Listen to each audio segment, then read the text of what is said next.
So, why do you think filmmakers and streaming platforms are so drawn to your stories? Well, I don't know how I cracked the code, but certainly I got lucky in the sense the first book became Slumdog Millionaire. The second book, Six Suspects, became The Great Indian Murder on Disney Hotstar. The third book has also been optioned for a film, and as we speak, the script has been, the screenplay is being written, and then they are going to look around for a director. And there's a lot of interest in adapting the latest novel, The Girl with the Seven Lives, also for the screen. Your writing career began with Q&A, right, which became an international bestseller. So, how did that story come to life, Vikas? Now, I don't know whether you are aware of this or not. This was a scandal concerning a major in the British Army, a major called Major Charles Ingram. He appeared on the British edition of Who Wants to Be a Millionaire, and he won £1 million. So they reviewed the tapes and they discovered somebody in the audience was giving him the right answers through coded coughs. So that is what set me thinking. As a major in the British Army can be suspected of cheating, then why not set a story based on a quiz show in which the contestant would definitely be accused of cheating? So I conceived of the greatest game show in the universe called Who Will Win a Billion? Because again, through that novel, what I was trying to show is that the greatest teacher in the world is life itself. So, your latest book, The Girl with the Seven Lives, takes readers through an intense journey. What inspired the story of Devi and her seven extraordinary lives? So really, the story of Devi was inspired by the women of India. You know how resilient they are, how hardworking they are, and how they manage to get back on their feet despite facing setbacks all the time. And I think, in a way, this book is a tribute to the resilience and the indomitable courage of the modern Indian women. Hi, today's episode, we have with us Vikas Swarup, a retired Indian diplomat and writer. He retired from the Indian Foreign Service as the Secretary at the Ministry of External Affairs, India on 30th June 2021, and has previously served as High Commissioner of India in Canada and has been the official spokesperson of the Ministry of External Affairs. He is best known as the author of the novel Q&A, which was adapted into the Oscar-winning film Slumdog Millionaire. Yes, you heard me right. His other works include Six Suspects, The Accidental Apprentice, and The Girl with the Seven Lives, 2024. He holds 4 honorary doctorates and remains an influential voice in literature and diplomacy. And I have to really think before I ask him all the questions, hoping that they're very, very intelligent. Welcome, Vikas, in today's episode. Thank you, Mohua. Great to be on your show and look forward to our conversation. So, your latest book, The Girl with the Seven Lives, takes readers through an intense journey. What inspired the story of Devi and her 7 extraordinary lives? Please tell us about that. So really, the story of Devi was inspired by the women of India. You know how resilient they are, how hardworking they are, and how they manage to get back on their feet despite facing setbacks all the time. And I think, in a way, this book is a tribute to the resilience and the indomitable courage of the modern Indian women. Fantastic. That speaks so close to my heart because that's also a topic that, I write a lot about. So the story moves across diverse landscapes of India, from Delhi to Kerala to Goa. What was it like to weave these places into Devi's story? So you see, I always say that India is the most complex country on the planet. The sheer level of, stratifications that we have of caste, of creed, of religion, of gender, so many things. And in my novels, I always try to render some of the complexity of India slightly more accessible. So one of the devices that I use in my novels is having a multi-layered narrative. Not having a single narrative, but having a multi-layered narrative in which my protagonist moves from place to place, and sometimes there are multiple protagonists as well, as happened in my novel Six Suspects, which was my second. So in this particular case, Devi, she has to move from place to place in an attempt on my part to capture some of the geographical diversity of India, but also on her part, to see if she can thrive and survive in all these challenging situations, because every time that she is moving to a new place, she is having to virtually reinvent herself from scratch. She cannot even use her previous name. She has to even adopt a new name, a completely new identity. So that was the challenge that, I'm moving her from place to place. And I hope that the readers will be able to relate to her journey and to also see that in a way, her journey is very organic to the kind of character she is. It's not that I'm just parachuting her into a new situation all the time. It is always foreshadowed by what comes before, why she finds herself in this new place, in a totally new environment. So, in The Girl with the Seven Lives, you highlight Devi's survival against incredible odds. Now, how does this character embody the resilience that you often portray in your novels? Well, as I said, I consider the Indian woman to be one of the most resilient people on the planet. And in a way, Devi embodies those qualities. Uh, the problem is her life view, in a way, was shaped very early on by the kind of circumstances she finds herself in. She loses her entire family at the tender age of 8. At, at the age of 8, she's a complete orphan. And forget that she doesn't have a family. She doesn't even have a house. She's out on the streets, as it were. And she has to literally pull herself by her bootstraps and make a life for herself. So the point I'm trying to portray through her journey is that it doesn't matter where you are coming from. What matters is where you are going to. And Devi is always trying to go to a better place. A better place economically, a better place socially. That's, in a way, she also embodies aspirational India, because India, I think, is the most aspirational country on the planet. Absolutely. So, in your book, Devi says that over the years, life has taught me three big lessons. There is no God, everything is chance. And take your chances when you get them. So, what do these words mean to you personally, and why did you give them to Devi? I mean, this is a very, very radical line. Yes, it is. But look, at the end of the day, it is my character speaking. When we launched this book in Delhi with Veer Sanghvi, a very famous doctor who was in the audience, he stood up and he said, "So, Mr. Swarup, by saying that there is no God, you are proclaiming yourself to be an atheist." I said, "I'm not proclaiming myself to be an atheist, but my protagonist, Devi, is proclaiming herself to be an atheist because, it's her voice that is speaking." And I said, in contrast, look at my previous novel before this, The Accidental Apprentice, which is about a 23-year-old girl called Sapna Sinha, who is a very God-fearing person who goes to the Hanuman temple to pray every Friday. So then, in that case, was I a theist then, and I became an atheist with the new novel? So for me, the important thing is I have to be true to the characters that I'm portraying. And as I mentioned to you in the answer to the previous question, Devi's worldview is formed at a very tender age. When she has lost her entire family, obviously she is not going to be a great believer in God, because, as she says, God does not exist for poor people. She's without a home, she's without a family, she's completely on her own.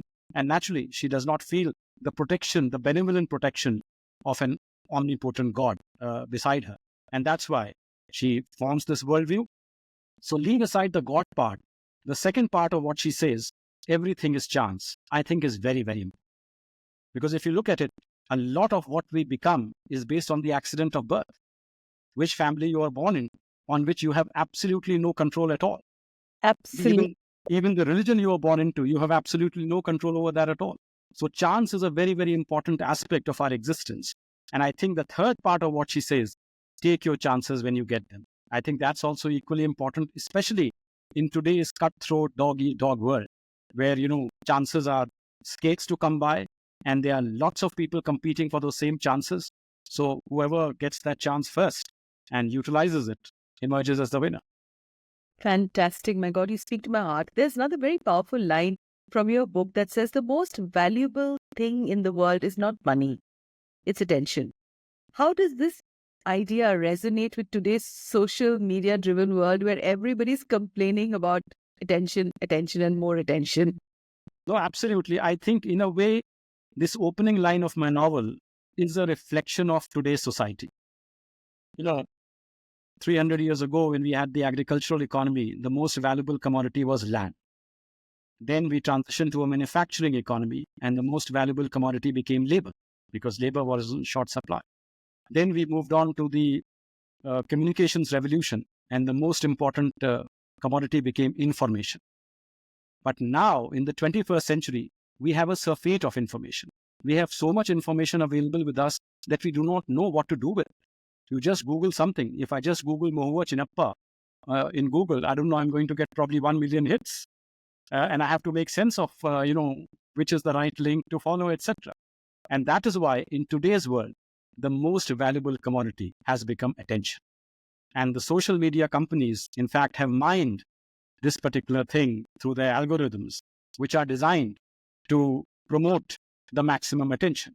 And that's why what is happening in social media is that the most what should I say, the most extreme points of view get the most traction because they garner the most attention. If you just remain middle of the road, you are just one of many, and your tweet or whatever does not go viral. But the moment you do something extreme, your tweet becomes viral, your post becomes viral. And today's world is unfortunately based on how viral you are and how many eyeballs you can garner and how much you can monetize that. Yeah, but I don't think I would use the word unfortunate because there are so many people who are actually making a career out of it. And, for me, I think at the social media level, because that's where I rebooted my own career and started writing.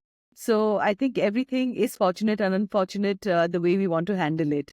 Do you agree with me on that, Vikas? No, I think, if you look at the balance, my sense is social media has done more harm than, especially if you look at the kind of addiction it is promoting among youngsters. I mean, Australia has just passed a law trying to ban under 16-year-olds from using social media. Now, why would the lawmakers of that country have to take such an extreme step? Why are we every day talking about digital detoxification? Because I think social media has become very corrosive.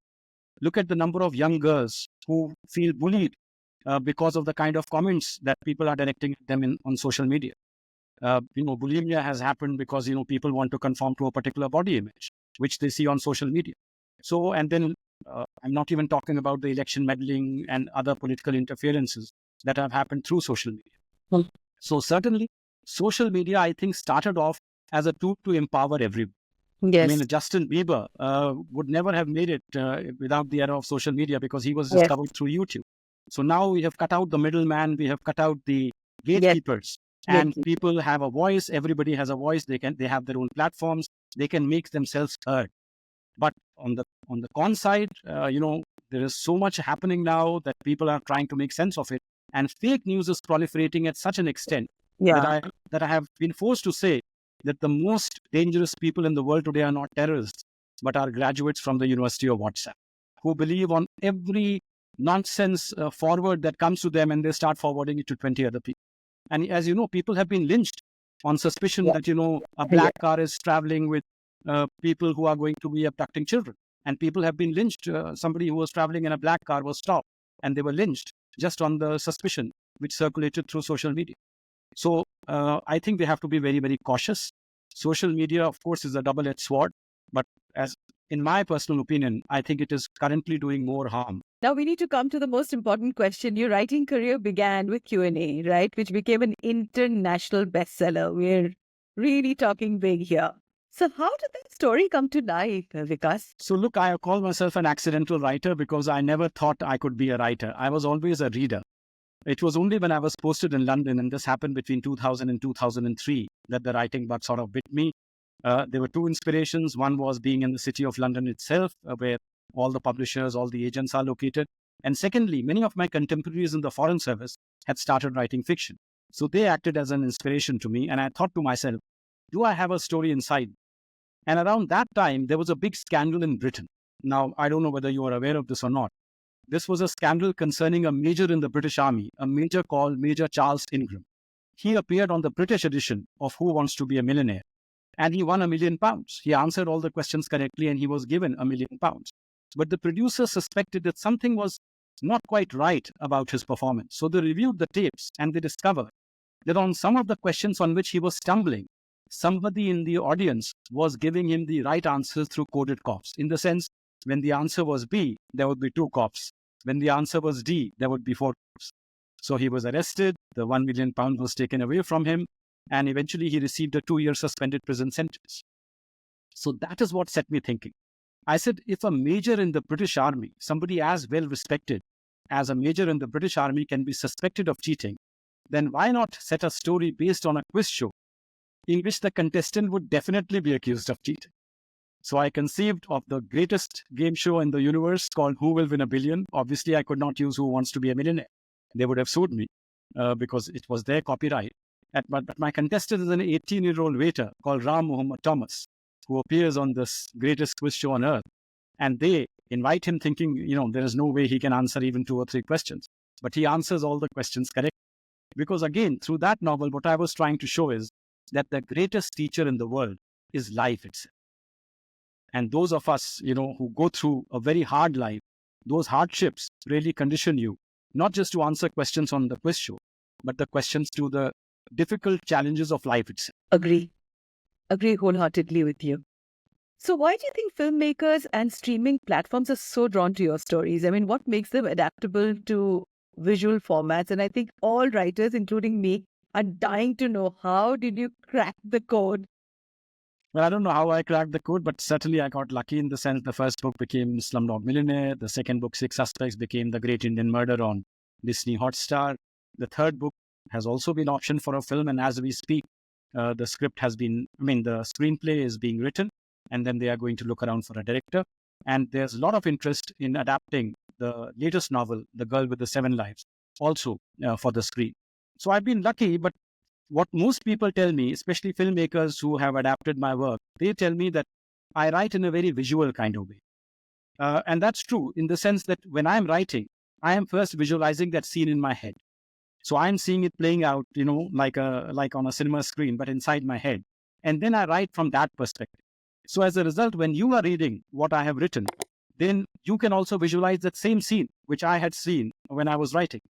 And that is why when you want to translate what I wrote into another medium, then I suppose it becomes more easy, or let's say easier than compared to a writer, who does not write in a visual way, where I think you have to make that extra step to make the transition. So yeah, those were golden words for all of us who are, trying to work with, trying to get up books to be taken into the audio-visual format.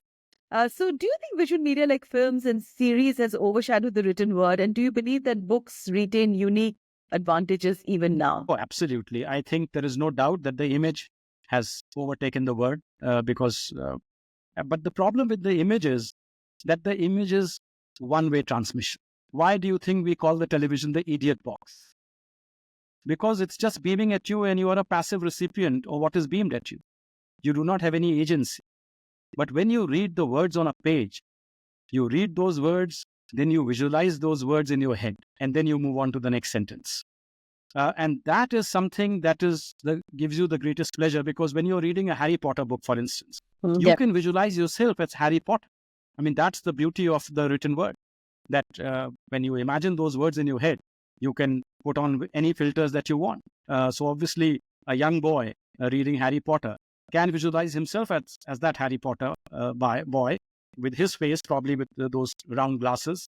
But the problem is, once the film comes in, then, that space for creative visualization is lost. Daniel Radcliffe is Harry Potter. There is no way you can insert yourself into that scene. And that's why I think books will always be much more richer. I think they allow you to ideate, they create, they convey the ideas that are needed for our civilization. In fact, books, in a way, are a repository of our civilization. Not to say that films cannot inspire you. Of course, films can also inspire you, and films can inspire you in a much more visceral way. But I think, the problem when you adapt a book into a film is, a book is that much more richer, because a book has so many so many other elements. It has the interior monologue, it has the side plots. A film is in your face. It is going from A to B to C to D, whereas a book can go from A to N, N to L, L to Z. All those creative possibilities exist within the realm of books, which do not exist within the realm of films. But then, of course, films are the ultimate mass medium, and they tend to influence a much bigger body of people. Yeah. What kind of a writer do you consider yourself to be, and how has your approach to storytelling evolved over the years? So tell us that. I consider myself to be a storyteller primarily, more than a writer. In fact, and I think I have created my own genre, which I call social thrillers. Yeah. In the sense that, the normal thriller, which we call the airport thriller, is an entirely plot-driven device. The plot is everything. And once the plot is revealed, you throw away the novel because the characters don't stay with you. The kind of books I write, I think, are books which have a strong thriller element, in the sense it's an engaging, entertaining narrative. But allied to that, I try to create characters which are multi-layered, which have a conscience. And more importantly, I also try to bring in a lot of social commentary. So when you read my first book, Slumdog Millionaire, apart from a very thrilling narrative of how this boy knows what he knows, you also got a peek into Indian society. Yeah. You got a peek into life in the chawls, life in the slums. You got a peek into the Bedia tribal girls who are sold into prostitution by members of their own family, for instance, which is real. So again, similarly, in the latest novel, I have covered a lot of aspects, again, allied to the thrilling narrative of Devi's life. So again, you have the life in the slum, but you also have what is the fake degree racket all about, what goes on in a godman's ashram, this online scams that are proliferating every day, and every day we are seeing, especially older people being gypped out of their life savings. The menace that this online scams are creating. All these, in a way, I have touched upon in the new book as well. So, what would you say are the common threads that run through all your novels? Is there a recurring theme or message that you always aim to explore? What would that be? I would say, I think that broad messages of ordinary people thrust into extraordinary situations. So I do not write about, very high and mighty people. I write about ordinary people, but somehow or the other, circumstances manage to put them into extraordinary situations. For instance, in Six Suspects, I write about a mobile phone thief called Munna Mobile, who's just a very humble person, who lives in the outhouse of a temple with his mother and who steals mobile phones for a living. But then one day, through that mobile phone that he has stolen, he manages to get hold of a suitcase, a briefcase filled with money. And that changes his life, how that changes his life and what happens to him after that. So similarly, in the latest book, let's talk about the third book first, The Accidental Apprentice, about a 23-year-old girl called Sapna Sinha, who's a very bright girl. She wanted to be an IAS officer, but then her father died and she was forced to take care of the family as being the eldest daughter. And now she's a sales girl in an electronics boutique in Connaught Place in New Delhi, selling TVs and fridges and washing machines. But every Friday she goes to this temple, as I mentioned earlier, to pray to goddess Durga, who's her favorite goddess. And one Friday afternoon, as she's stepping out of the temple, she's accosted by India's, I think, 8th richest man, who makes her an amazing offer. I want to make you the CEO of my $10 billion company, provided you pass 7 tests from the textbook of life. So again, how her life transforms by this extraordinary offer. She is an ordinary, humble sales assistant, and now she's dreaming of becoming the CEO of India's 8th largest company. And similarly, in the latest novel also, Devi, a very ordinary person, but thrust into extraordinary situations because of the kind of circumstances she finds herself in, and how she wants to make the best of any situation that she finds herself in. In fact, the novel opens with she's being kidnapped. Now she's being held in a dingy basement by a masked gunman who's threatening to shoot her dead unless she confesses to all the crimes that he's accusing her of. So in a sense, the stakes are much higher in this novel than they were in any previous novel. So who are your favorite authors and what kind of books have had a very significant impact in your life? So I started off really by reading a lot of Indian fiction in Hindi, my mother tongue. I read all the major Indian writers, and hailing from Allahabad, which was the hub for the world of Hindi language publishing. In fact, it's the center of Hari Boli, as we say. So all the top writers of India, Mahadevi Verma, Suryakanti Tripathi Nirala, Harvansh Rai Bachchan, Firaq Gorakhpuri, they're all from Allahabad. And I read most of their works. I had, at that point in time, not read too many Indian writers in English. It was only when I was writing my own novel and I was writing in English that I said, let me first find out what do Indian writers write about, because I wanted to write a thriller. So I went to the bookstore, the library in Golders Green in London, where I was posted at that time. And I asked the librarian, I said, give me the best thriller books by Indian writers. And she looked at me very blankly and said, thriller books by Indian writers? I said, yes. She says, I can't think of a single one. I said, what do you mean? She says, I don't think any Indian writers have written thrillers. So I said, well, tell me, what have Indian writers written? And then she gave me books by Vikram Seth and Arundhati Roy and Pankaj Mishra and Manil Suri and Raja Rao and Kushwant Singh and all these people. And that's how I realized that what Indian writing in English is all about. And I discovered that all of them had written books about society. So I did not want to write just about society. I also wanted to write in a very thrilling kind of way. So that's why I married these two genres. And I created this own genre called social thrillers. Amazing, amazing. What advice would you like to tell writers, who are looking to tell meaningful stories, and for young readers, where they can cultivate a lifelong love for books, because I think that's also, considering the digital age and our capacity to really concentrate is really reducing every day. So what would you tell them? So the first and foremost advice I give to people who want to be writers is that please read. Because these days I've met so-called aspiring writers. When I ask them, have you read Fitzgerald? They looked at me blankly. Who's Fitzgerald? Have you read Kafka? Have you read Murakami? Have you read, forget these Western writers, have you read Indian writers? Have you read Vikram Seth? Have you read Arundhati Roy? And they have not read any one of them. And yet they aspire to be writers. And I said, that's not possible. Because only when you have done reading, then you will learn to appreciate what is good writing and what is bad writing. And then only you can follow in the footsteps of good writers. So the first advice is be a good reader. And once you have imbibed, the wisdom from all the top writers of the day, then I think you can sit down and start creating your own thing. And there my advice would be, try to tell a story that no one has told before. Because if you are derivative, you're just repeating a story that you have heard somewhere else, then it will not be a great story. But if you are creating something totally original, something which only you can tell, then I think that will be a story that will resonate with other readers. And then the third advice is that once you have decided on the story, you have to sit down and write it. I have met so many writers who say, Vikas sir, I started this novel, but after 6 months, I'm just not able to finish it. And that's the real problem, because you see, in a novel, there has to be a complete character arc. Your character is not at the end what the character was at the beginning. There is a progression. It's either a coming of age story or whatever. But there is a change in the character from the beginning till the end. And you have to frame out that entire arc in your head before you sit down to write. The other important thing is you have to retain that same level of enthusiasm about the project that you had when you first began. Of course, that enthusiasm will wane, but that does not mean that you should give up. You should give up only if you really feel that, okay, this book is not going anywhere at all. And I think that happens with every writer, even very seasoned writers, that when you start writing, there are a lot of self-doubts. Till I reach what I call the point of no return, that you decide, no, this is a good book, which even if one person reads it, I'm going to write it. And that's when you sit down and you really finish it. What's next for you? Are there any upcoming projects that you can share with us? Perhaps another book?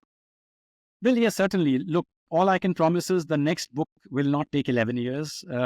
This one took 11 years, not because I took 11 years to write it, but simply because I was just so busy in my day job as a diplomat that I just did not find the time and the space to start creating. So certainly the next project will be much shorter compared to the time frame. But what is this going to be? I'm not fully decided. On the one hand, of course, I'm drawn to fiction, which has been my forte for these 4 novels. But I'm also drawn to non-fiction. I mean, don't forget, I was a diplomat for 35 years. And geopolitics is also a great love of mine. So that is also drawing me in. Plus, because of my strong views on social media, I'm also toying with a book on the impact of social media. That is also there in my head. You're giving away ideas, Vikas. Tell us. No, as I said, these are all in the formative stages. I let a number of ideas germinate in my head till I decide on which idea I'm going to pursue next. Because, as a writer yourself, you would know this. This is the most important step for a writer, what you do next. Because if you take a wrong step, then maybe 6-7 months are wasted, and then you realize, no, that idea was not worth it. So you have to be very, very strategic about what you're going to do next, and you have to be fully committed.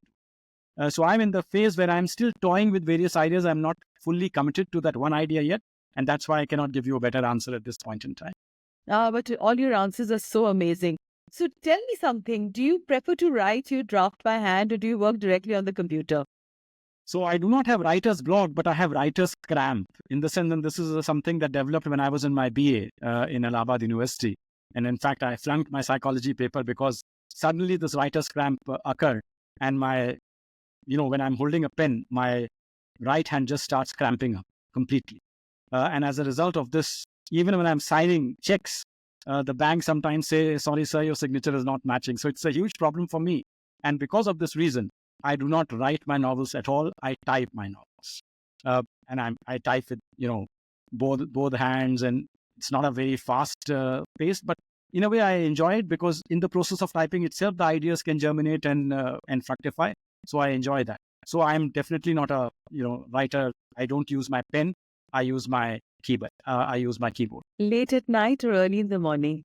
100% early in the morning. I'm not a late night person at all. For me, the golden hour for writing is 5:30 to around 9 o'clock, because at that time the world is asleep.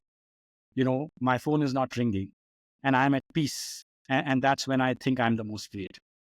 Most impactful diplomatic posting? Look, all my postings have been very good, but in terms of don't want to since you We don't want a very diplomatically correct answer. We No, want so exactly. Mohua, I'll give you a very correct answer, because you asked for the most impactful. Then the most impactful was certainly Canada, because Canada was the only posting where I was High Commissioner, and as High Commissioner, I was the top dog. I was setting the agenda. I was not following anybody else's agenda. So obviously, you can make much more impact when you are setting the agenda yourself. Thank you so much, Vikas, for being in today's episode. We wish you luck. Thank you. Thank you so much for having me on your show, Mohua. It was a pleasure speaking to you.